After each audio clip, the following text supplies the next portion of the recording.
Remember back in the day, Shonice, last night God brought forth at the top of my mind, tell me if you want me to Pinaya Groove Theory. I spoke about that. Well, I listened to Groove Theory and then other songs just rocked up and popped up that were like from that whole time. And I remember clicking on one particular song as well that Archer took me all the way back. Do you understand what I'm saying? And I was like, whoa, yo. And I looked at Shonice, I think her name was Shonice. I Love Your Smile, that song. I was like, my goodness, look at this. The female artists are gorgeous in these music videos. The bogate tsa bona di a lekana.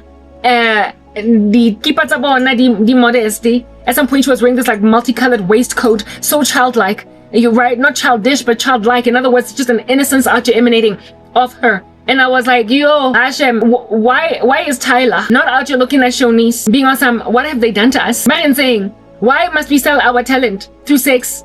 It don't make no sense. I love your smile. I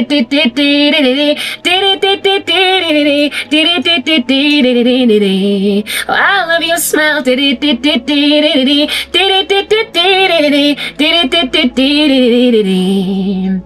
Sitting here in class, minding all my time. I forgot the lyrics, right? It's just an innocent, sweet song. In the world, however, it is secular. Lyrics are not entirely holy or whatever. But like in other words, they don't necessarily proliferate the things of God, chastity, beautiful values of that nature, Mara. What I'm trying to get at is that things have fallen apart and people now are selling their talent through malevolent foul ways. And absent of them agreeing to not only sign with nefarious organizations in order to proliferate their music careers or acting careers, right next to selling their talents, they also are told to do witchcraft. So it's no, first they're selling themselves to witchcraft, but then they're also stripping down, they're sensual, they're nasty. And when a person is trying to call this out for what it is, they be out clapping me. So I guess what you need to be clapped by is tell me if you want me to. Boy, I'm wondering if the words I'm saying are for real.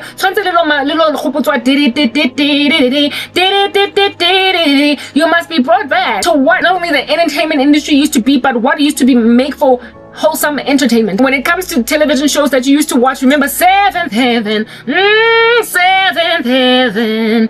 Yeah, it used to be clean in these streets. That would be American entertainment. But it used to be like that even in South African entertainment. And I did a video where I shared a whole chunk of songs from back in the day within the South African industry that, albeit being secular, nonetheless were clean. Kajeku, you pride yourselves in all this nonsense, this rubbish, and filthy, snacks. And then you think, Uti, I need to go and downgrade myself to what you are today. Hade, bade.